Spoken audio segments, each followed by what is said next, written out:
Nous sommes le groupe 5 de la classe de 4e E. Nous allons parler du film Sur le chemin de l'école, qui nous fait part des discriminations que certains enfants peuvent vivre dans les pays les plus démunis, qui n'ont pas le droit à l'éducation. Je passe le micro à Idriss. Le film est un documentaire qui parle des inégalités pour chaque personnage. Le film parle des difficultés pour aller à l'école, etc. Je vais vous présenter un personnage, Carlos. Carlos a 11 ans et vit en Argentine, et plus précisément en Patagonie, la région la plus reculée d'Argentine. Carlos aide son père avec les chèvres, de famille pauvre et isolée au milieu de la Pampa. Tous les jours, il traverse 18 km à cheval avec sa petite sœur. Il faut 1h30 pour arriver à l'école. Je vais passer la parole à Baptiste.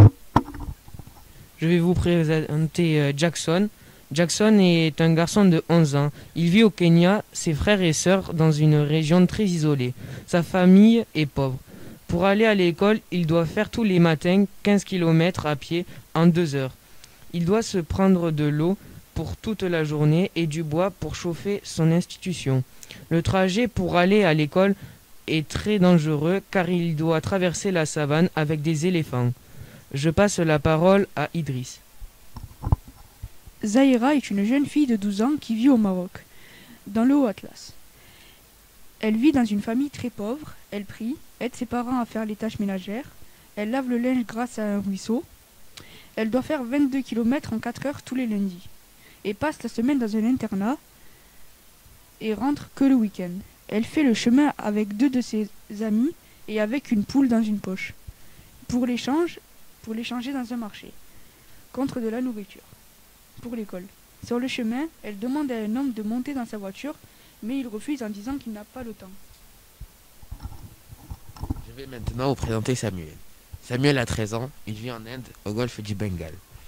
Il a 3 frères, il est malheureusement handicapé. Il doit se faire masser par sa mère pour sa rééducation. Il avance avec un vieux fauteuil roulant fabriqué. Tous les matins, ses 2 petits frères doivent le pousser durant 4 km, soit plus d'1 heure par jour. Il dit qu'il est très chanceux car malheureusement, les enfants handicapés dans son pays ne sont pas scolarisés. Je passe maintenant le micro à Baptiste. Je vais vous expliquer les inégalités face à l'éducation. Il y a beaucoup d'inégalités face à l'éducation. Le taux de scolarisation du Maroc, du Kenya et de l'Inde est d'environ de 25%. Celui de l'Argentine est compris entre 84% et 100%.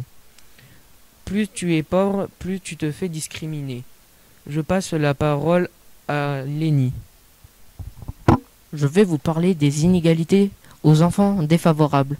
Dans certains pays pauvres, il y a beaucoup trop d'inégalités aux enfants pauvres, handicapés, isolés et les filles, car ils ne sont pas admis à la société d'aujourd'hui et ils préfèrent privilégier les enfants riches et non handicapés car admis à la société. Je passe la parole à Enzo. Vous présenter le cas des enfants handicapés. Les enfants handicapés ne sont souvent pas scolarisés par rapport à la distance de l'école, car ils sont jugés comme trop faibles. Ils n'ont pas le temps de s'occuper d'eux, car ils doivent nourrir leur famille. Les enfants aident les proches. Considérés comme inutiles, ils ne vont pas à l'école, car c'est aussi un investissement pour une famille pauvre, sachant que leurs chances d'aboutir aux études sont faibles, voire quasi nulles.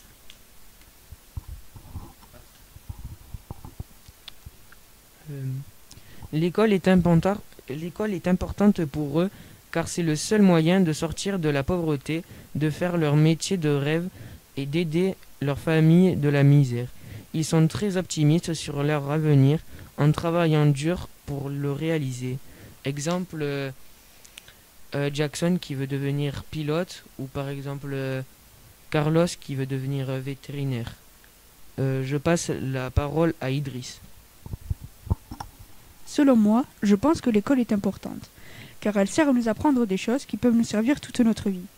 Exemple, comme le droit de l'homme, le savoir vivre ensemble, être autonome. Il faut plus d'écoles dans les pays les plus démunis comme Zahira, Samuel Jackson ou Carlos. Leurs maisons sont très éloignées de l'école, donc le chemin est très long et dangereux. Dans certaines écoles, ils essayent de trouver des solutions. Exemple, Zahira qui ne rentre que le week-end et passe la semaine dans un internat. S'il y a plus de personnes qui poursuivent les études, ça va produire un plus grand taux de scolarisation.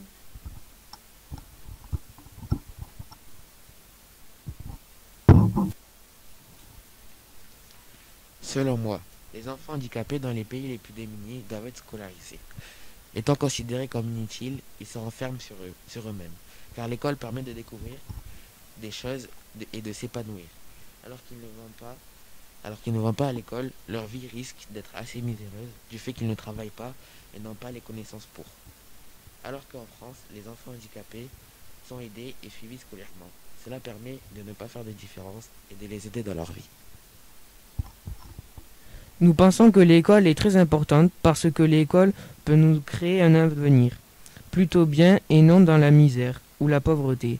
L'école permet de se faire des amis et de devenir sociable. L'école permet aussi de ne pas rester dans l'inconnu et apprendre beaucoup de choses nouvelles. Ainsi aussi, l'école nous apprend le vivre ensemble, à se débrouiller seul. Je passe la parole à Lénie. Pour moi, l'école est importante car ça permet d'apprendre des choses et de devenir autonome et être sociable. Et aussi, ça permet de trouver un métier. Je passe la parole à Elsie. Voilà, nous venons de vous présenter le film et pourquoi certains enfants ne